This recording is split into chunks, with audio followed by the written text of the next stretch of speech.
Assalamualaikum warahmatullahi wabarakatuh. Saya Ibu Yuli Astuti, MPD, calon guru penggerak angkatan kelima Kota Yogyakarta. Pada pagi hari ini saya sudah berada di ruang Ibu Kepala Sekolah SMA Muhammadiyah 3 Yogyakarta, Ibu Fitri Sari Sukmawakti, MPD, di mana pada hari ini saya akan melakukan wawancara terkait dengan modul 3.1 tentang dilema etika dan rujukan moral. Selamat pagi Bu Fitri. Selamat pagi Bu Yuli. Gimana Bu kabarnya hari ini? Alhamdulillah baik. Bagaimana dengan proses CGP-nya? Alhamdulillah Sukses ya? sukses berjalan dengan lancar. Ya, baik. Mohon maaf sekali Bu, hari ini saya mengganggu waktu Bu Fitri sebentar untuk sesi wawancara ya Bu ya, terkait dengan dilema etika dan rujukan moral yang biasanya ini kita sebagai pendidik ataupun kepala sekolah kadang harus memutuskan kasus-kasus yang terjadi di lingkungan kita, yang kemudian kita harus memutuskan, mengambil keputusan yang tepat. Nah, terkait dilema etika Bu Fitri, nah pernahkah Ibu selaku kepala sekolah ya Bu ya, ini sudah tahun ketiga ya, sudah tahun ketiga. Pernahkah Ibu menghadapi dilema etika selama menjabat sebagai kepala sekolah? Iya, baik. Terima kasih Bu Yuli atas apa yang disampaikan, pertanyaan tentang dilema etika. Memang yang namanya dilema dalam hidup kita itu tidak lepas. Dilema dalam kehidupan kita pribadi, dilema dalam kehidupan kita sebagai seorang ibu, seorang guru, apalagi menjadi seorang kepala sekolah. Kita tahu bahwa kepala sekolah sebagai sebuah role model yang utama. Kita harus mampu memunculkan leadership kita sebagai panutan, tetapi juga kadang kita tidak bisa melihat bahwa apa yang sudah kita upayakan agar kita itu dilihat sisi baik kita, itu belum tentu juga guru, karyawan bisa melihat sisi baik itu yang kita munculkan. Jadinya mereka lebih pada jadi dirinya sendiri. Jadi dirinya sendiri itu bermacam-macam. Nah, kita di sekolah sudah ada SOP-nya. Sudah ada prosedur-prosedur yang harus ditaati. Tapi kan pribadi-pribadi ini terbentuk dari banyak juga berbagai lingkungan yang membentuknya, lingkungan background pendidikan, background keluarga, dan lingkungan yang lain yang kita tidak bisa sebutkan ya. Nah, di sini sangat kompleks, makanya di sekolah. Tentu saja kalau di sekolah kita itu ditanya apakah ada dilema etika, tentu saja ada. Iya, ada. Iya, nanti kita sharingkan ini. Oke, Bu. Oke. Berarti pernah merasakan ya Ibu? Pernah ya? merasakan. Karena betul. memang beragam orang yang kita jumpai sehari-hari, kasus baik itu dengan murid, dengan guru ya, harus ada keputusan yang betul-betul bisa dipertimbangkan ya sebelum memutuskan sesuatu. Kalau boleh tahu Bu, kasus apa yang pernah Ibu alami tentang dilema ini Bu? Iya, jadi kasus itu namanya sekolah itu tempatnya sibuk betul dari sisi kita harus memperhatikan siswa kita, belum ada pengaruh dengan persoalan siswa di sekolah, siswa di lingkungan siswa, siswa di keluarganya. Memang ini sangat luas ya, kita harus mempunyai kesabaran yang tingkat tinggi dalam menghadapi dilema etika ini. Nah, yang namanya kasus salah satu saja ingin saya sharingkan ke Bu Yuli dan Bapak Ibu semuanya. Di sekolah kami yang paling istilahnya membuat kita harus bagaimana sih manajemen itu bagus jalannya sesuai dengan track atau SOP yang sudah kita sepakati untuk mencapai visi misi dan keunggulan sekolah, tapi masih ada guru atau karyawan yang belum mengikuti SOP visi misi yang kita inginkan. Padahal si guru ini bagus dalam hal penanganan siswa di sisi prestasi.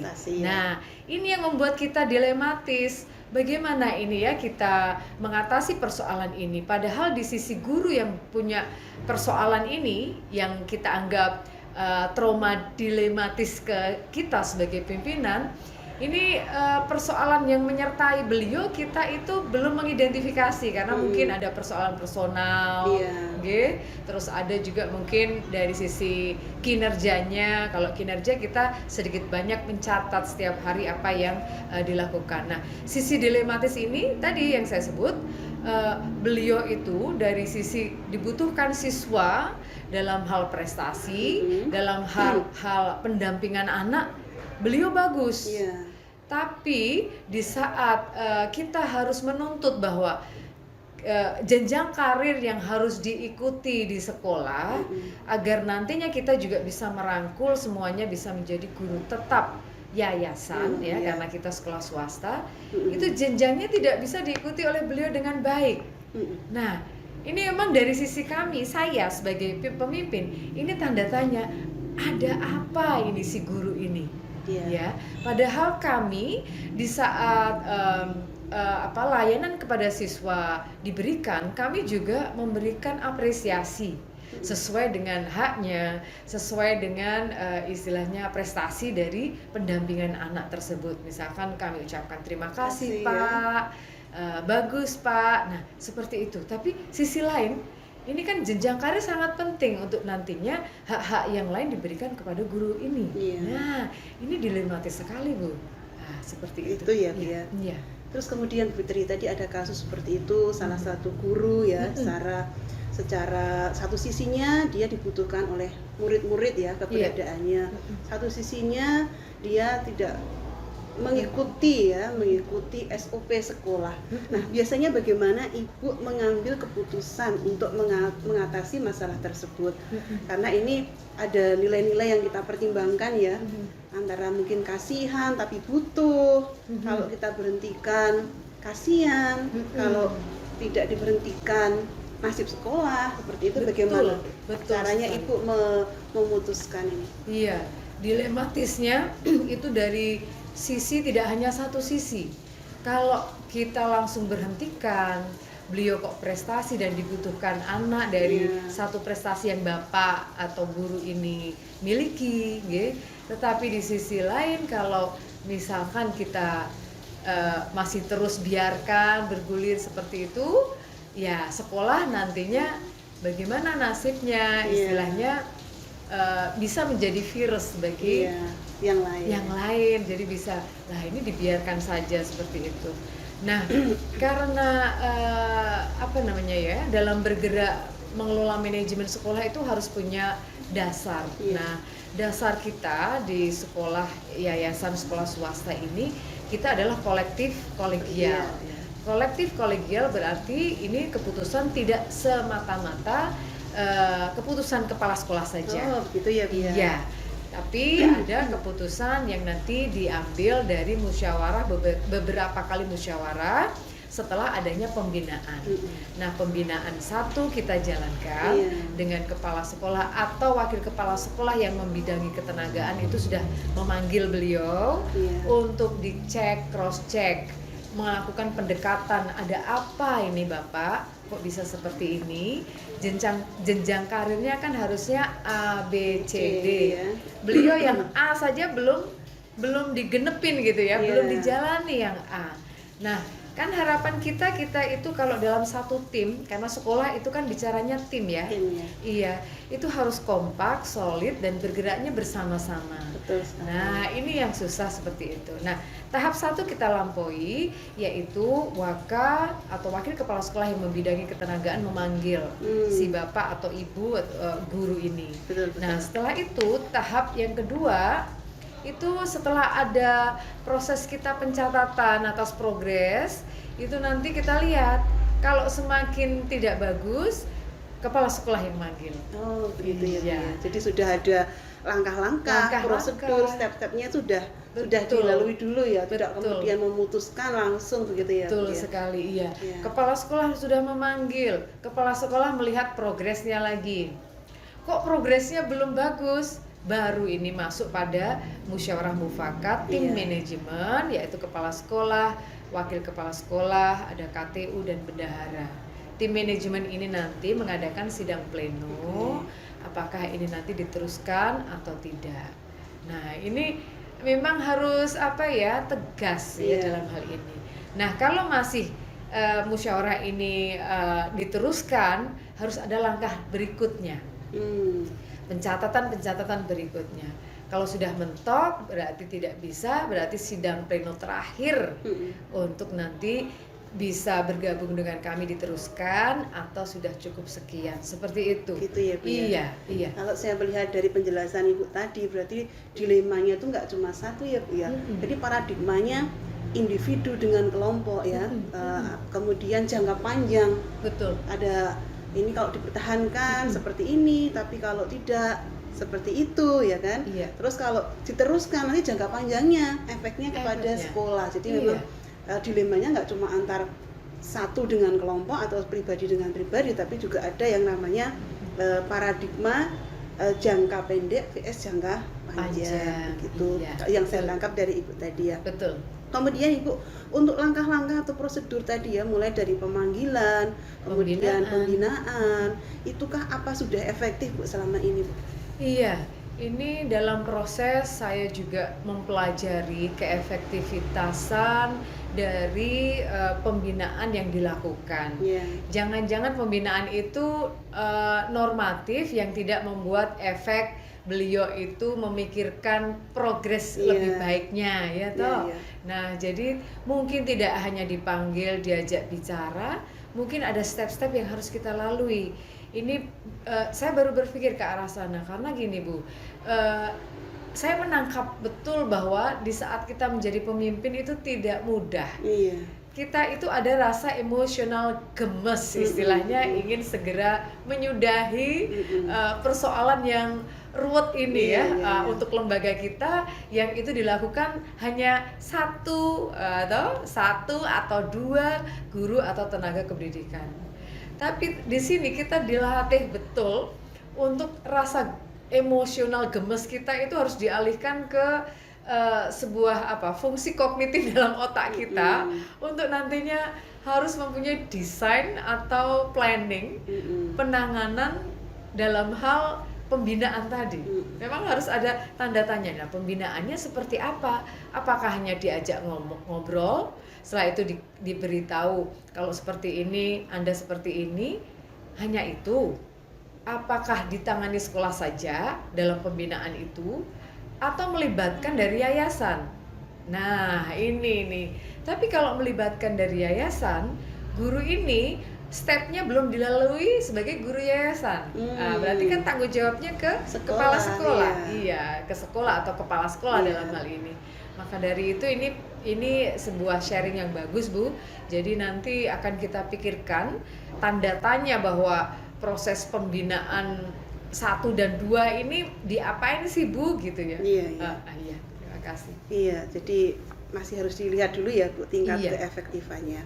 Nah, Bu Fitri, untuk selama ini, adakah tantangan yang Ibu alami ketika Ibu harus mengambil sebuah keputusan dari kasus-kasus yang mungkin tidak hanya kasus ini ya, yang lainnya juga, Bu? Iya, saya memang di tahun pertama dilematis itu juga terjadi. Ini saya ceritakan dilematis ini yang paling dekat di tahun ketiga saya diberi amanah sebagai kepala sekolah. Di tahun pertama itu sudah terjadi, saya istilahnya meminta yang bersangkutan, ada satu karyawan yang harus saya berhentikan. Nah, tapi di sini ada desakan-desakan yang harus saya lakukan. Tidak hanya sekedar musyawarah, karena ada temuan A, B, C yang dilakukan. Temuan ini adalah penyimpangan dari yang bersangkutan. Nah, waktu itu saya tidak melaksanakan seperti yang di tahun ketiga saya memimpin. Di tahun pertama ini langsung saya mengadakan musyawarah, langsung stepnya sudah saya lampaui, langsung jumping ya, melompat ke musyawarah pleno langsung, karena catatan itu berasal dari tim manajemen yang mendesak saya untuk memutuskan. Nah, ini sangat luar biasa memang pengalaman dilematis etika yang tidak melampaui pembinaan. Akhirnya memang secara pribadi saya juga ini nanti ada efeknya tidak ya seperti itu. Tapi kalau profesional kita lakukan, insya Allah tidak ada, Bu. Oke Bu ya. Nah, yang terakhir ya Bu Fitri ya, sebelum kita akhiri untuk sesi wawancara ini, selama ini adakah seseorang yang biasa Ibu mintai pertimbangan ataupun sosok-sosok yang biasanya Ibu kira bisa membantu dalam diajak mempertimbangkan sebuah kasus? Oh ya, ini tentu saja karena di yayasan kita, di Persyarikatan Muhammadiyah itu kan kolektif kolegial. Iya. Saya tidak mengambil personal yang nantinya membantu membuat keputusan. Iya. Karena ini sangat bahaya. Yang saya ketahui bahwa seorang leader itu tidak boleh menganak-emaskan dari personal yang ada di lingkungan kita. Satu atau dua personal itu dianak-emaskan tidak boleh. Oleh karena itu saya lebih cenderung bahwa nanti keputusan tetap kepala sekolah yang mengambil keputusan, tetapi dalam perjalanan sebelum mengambil keputusan itu ada musyawarah mufakat, tim manajemen. Dalam hal ini saya ajak wakil kepala sekolah urusan dari berbagai bidang itu untuk membantu membuat keputusan. Begitu ya Bu ya. Jadi tetap melibatkan ya. Tetap melibatkan. Supaya keputusan itu tidak bersifat pribadi ya, tetapi atas pertimbangan bersama. Iya, apalagi terkhusus dengan persoalan yang menyangkut etika dilema ini. Iya, karena etika dilema yang seperti saya sebutkan di awal melibatkan berbagai variabel masalah yang muncul. Ya kan, tidak hanya personal saja. Itu melibatkan semuanya ya. Tapi ada juga faktor-faktor lain yang kepala sekolah harus ambil keputusan cepat. Tapi tidak di bagian etika dilematis itu ya. Iya Bu Fitri, dari semua yang sudah Ibu sampaikan, yang sudah kita bahas tadi Bu, pelajaran apa yang dapat kita petik dari pengalaman mengambil keputusan dari hal-hal yang dilematis seperti ini? Iya. Pelajaran yang kita petik, kita yang pertama sebagai seorang pemimpin kaya dalam hal pengalaman mengatasi persoalan yang seruat itu, karena etika dilematis tahu sendiri judulnya ada etika dilematis. Dilematisnya pada etika, padahal etika ini persoalan yang tidak tetap, berarti ada faktor-faktor perubahan yang mempengaruhi orang yang punya persoalan di etika itu. Nah, ini jadi kita makin kaya dengan pengalaman mengatasi persoalan, kasus-kasus yang ada kaitan dengan etika dilematis. Yang kedua, sisi kesabaran itu di atas sisi kognitif yang dimiliki oleh kepala sekolah. Itu saya baru menyadari, wah iya. Jadi tidak hanya kompetensi dan capability seorang kepala sekolah, nggak ada apa-apanya. Di atasnya ada yaitu kesabaran. Betul itu. Berarti memang dari diri kita, entah guru, entah kepala sekolah, itu harus punya kesadaran diri. Artinya emosi kita nggak boleh meluap-luap langsung ya Bu ya. Betul sekali. Kesadaran diri, manajemen diri. Iya. Itu yang saya yakin di etika dilematis ini yang dari kepala sekolah ke guru itu juga bisa berlaku bagi guru ke siswa, iya kan? Iya, seperti itu. Iya, menarik sekali ya Bu ya. Iya. Kalau kita lanjutkan nggak berhenti. Kita bahas dilema etika ini dan bujukan moral juga ya. Bujukan moral itu sesuatu yang kita benar dan salah, memutuskan sesuatu antara bener aturannya begini tapi anaknya atau orang lain melanggar. Iya. Nah itu kita sering tarik menarik atau seperti itu. Betul sekali. Harus melibatkan orang lain dalam mengatasi ini. Karena saya juga punya pengalaman penanganan siswa. Ini waktu saya kunjungan ke Korea, itu untuk mengatasi hal seperti ini itu tidak ditangani oleh guru satu. Jadi harus ada di guru yang kedua. Jadi anak ini melampaui tahapan 1, 2, akhirnya guru BK. Kalau BK itu sudah sudah titik etikanya sudah di luar normatif, itu BK yang nangani dan ada psikolog yang nangani. Kalau etika dilematis yang kecil-kecil yang terjadi di siswa di lingkungan kelas, itu guru itu bisa kerjasama dengan guru yang lain untuk nangani masalah itu. Iya, seperti itu Bu. Iya. Kita terima kasih sekali ngobrol-ngobrol kita siang ini. Saya mendapatkan banyak sekali penguatan dan juga pengalaman dari yang sudah Ibu lakukan. Insya Allah nanti di lain waktu kita sambung kembali. Terima kasih sekali ya Bu ya. Sama-sama. Selamat siang. Selamat Mohon siang. pamit Bu saya. Iya. Terima kasih ya. Waalaikumsalam warahmatullahi wabarakatuh. Assalamualaikum Bu Titin. Waalaikumsalam. Iya, mohon maaf sekali Bu, ini saya Yuli dari SMA Muhammadiyah 3, calon guru penggerak angkatan kelima. Ini saya masih berjuang dengan teman-teman, di mana hari ini tugas kami atau tugas saya sebagai CGP adalah untuk mewawancarai Ibu selaku kepala sekolah di SMA Muhammadiyah 5 terkait modul 3.1 yaitu tentang dilema etika dan rujukan moral. Mungkin Ibu sebagai kepala sekolah kan sampun banyak pengalaman ya terkait dengan penanganan kasus-kasus baik itu pada pending ataupun pada murid-murid kita di sekolah yang mana ini harus diputuskan, dan kadang untuk mengambil keputusan itu ada dilema-dilema yang kita hadapi ya Bu Titin ya. Nah, pernahkah Ibu sebagai kepala sekolah mengalami hal tersebut berkaitan? Sebelumnya terima kasih Bu Yuli untuk tatap muka kita hari ini. Artinya kita diskusikan begitu. Nah, kalau terkait dengan pengalaman tentunya di setiap sekolah, sebetulnya tidak hanya kepala sekolah ya Bu Yuli ya, itu pasti mengalami beberapa hal terkait dengan kalau kita bicara dilema etika ya berarti ada hal-hal yang sebetulnya ya ini benar kemudian harus kita putuskan di tengah. Tapi kemudian ketika sekarang saya didudukan sebagai kepala sekolah menyikapi hal tersebut, ini ya sebetulnya ada dari dimensi siswa ya ada, di guru ya ada, di teknik ya ada gitu ya. Mungkin kalau pernah mengalami belum ya jelas ada ya Bu ya, pasti di setiap satuan pendidikan di SMA Muhammadiyah 5 juga ada kejadian-kejadian seperti itu gitu.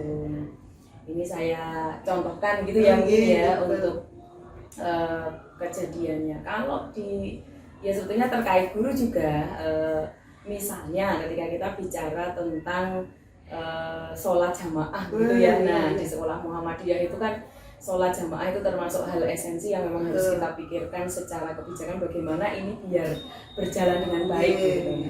Yang terjadi di sekolah kami karena beragam usia dari GTK-nya gitu ya. Ada GTK yang kemudian berpendapat seperti ini. Kami ini karena butuh khusyuk.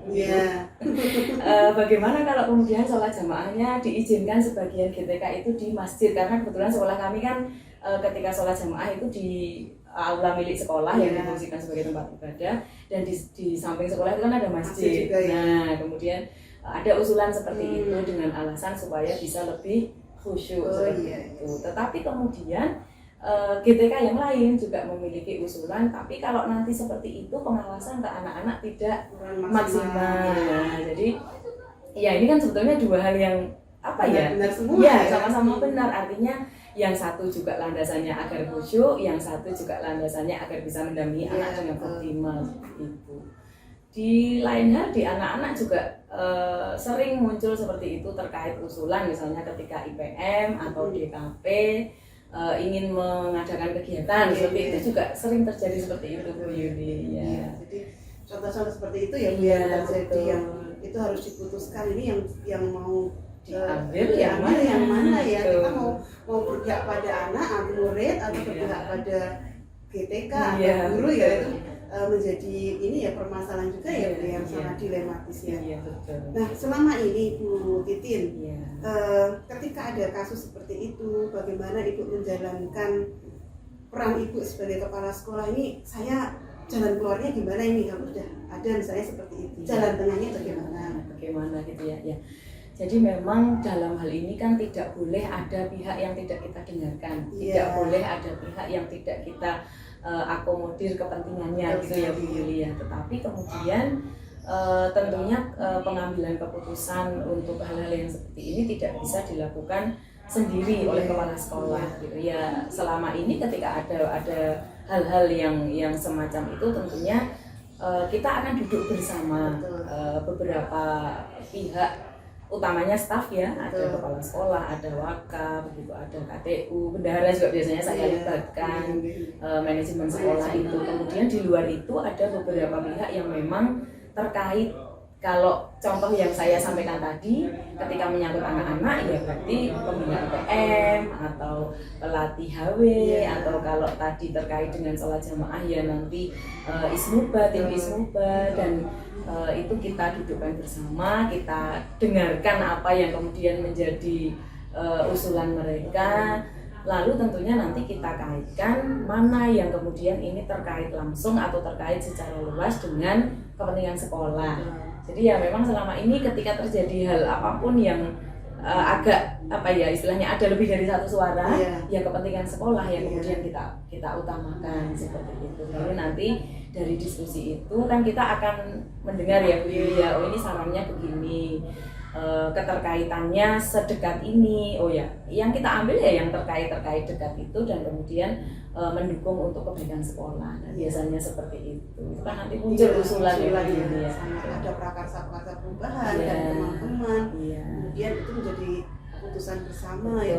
Ada ide kreatif yang oh ini berarti dijadwal saja Bu, kita bisa bergantian misalnya ketika menyikapi sholat jamaah itu tadi. Akhirnya berjalan semuanya. Iya, berjalan semua dan tidak ada yang kemudian kepentingannya merasa dipotong 100% gitu ya. Mungkin ada sedikit kok tidak diakomodasi 100% ya, tetapi kan setidaknya 80%. Jadi tidak ada yang dikorbankan secara penuh seperti itu. Butuh pertimbangan juga ya masukan dari teman-teman. Luar biasa betul. Memang jadi kepala sekolah tantangannya berat ya Bu. Dan telinganya ternyata harus banyak. Iya, telinganya. Kalau tidak banyak telinganya ya nanti banyak yang tidak terakomodir itu kepentingannya. Nah, biasanya kalau misalnya ada kasus seperti itu kira-kira langkah-langkah Bu Titin tadi ya selain dengan mendengarkan dari banyak kita, mungkin step yang lain apa Bu Titin? Iya. Jadi kalau terjadi seperti itu kan otomatis banyak hal yang kemudian disuarakan oleh teman-teman.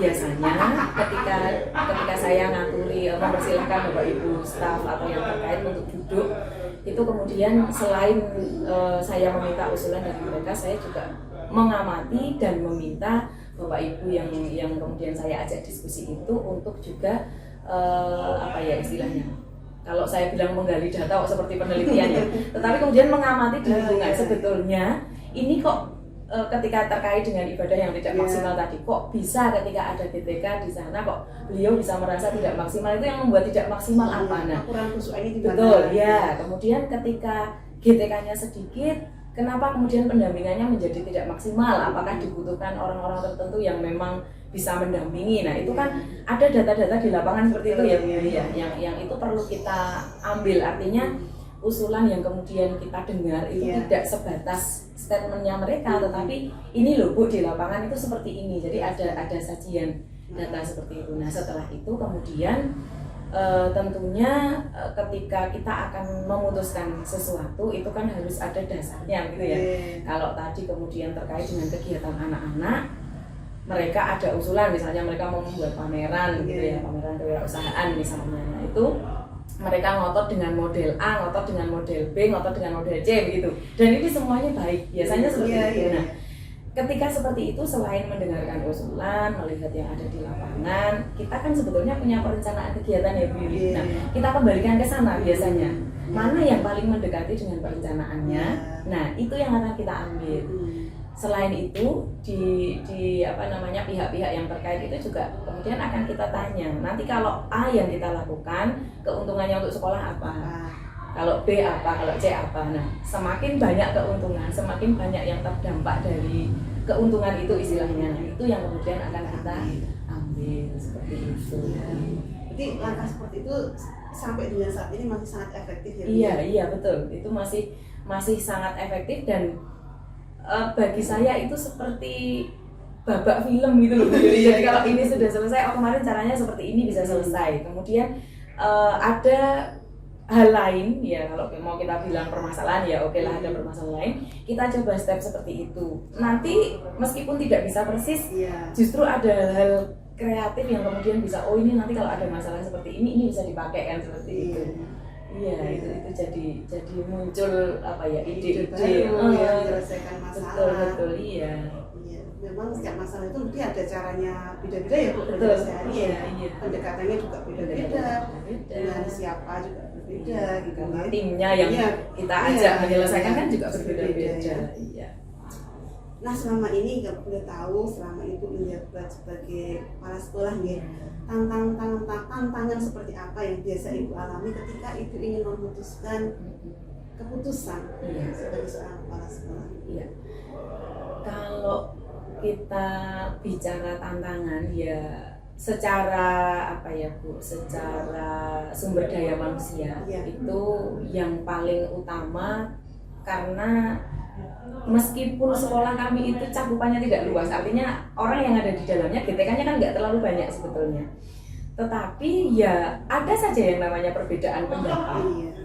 yang saya kemudian sampai hari ini masih berpikir, mudah-mudahan pemikiran saya tidak benar ya karena ada perbedaan kepentingan. Maksudnya begini, ketika yang 80% ini kepentingannya adalah memajukan sekolah gitu ya, yang 20% itu ya masih ada yang punya kepentingan saya yang penting masih bisa kerja di sini, Iya. kemudian dapat gaji, Iya. kemudian urusan pribadi saya terselamatkan. Iya. Nah itu masih ada yang seperti itu.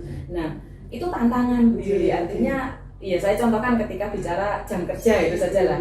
Itu kan kalau sudah dibenturkan dengan kepentingan pribadi gitu ya, keputusan kepala sekolah itu menjadi kemudian tidak bisa aman untuk semuanya. Jadi masih ada yang melobi, masih ada yang minta apa ya, dispensasi istilahnya atau apa seperti itu. Itu kalau dari sisi SDM. Kemudian kalau dari sisi penerapan, ketika keputusan dibuat, kemudian penerapan itu selain problematika SDM yang sering membuat apa ya istilahnya terkendala, itu sebetulnya komunikasi antara sekolah, kalau itu menyangkut sampai kepada orang tua, antara sekolah, kemudian anak, kemudian orang tua, itu sampai sekarang masih sering ada miss.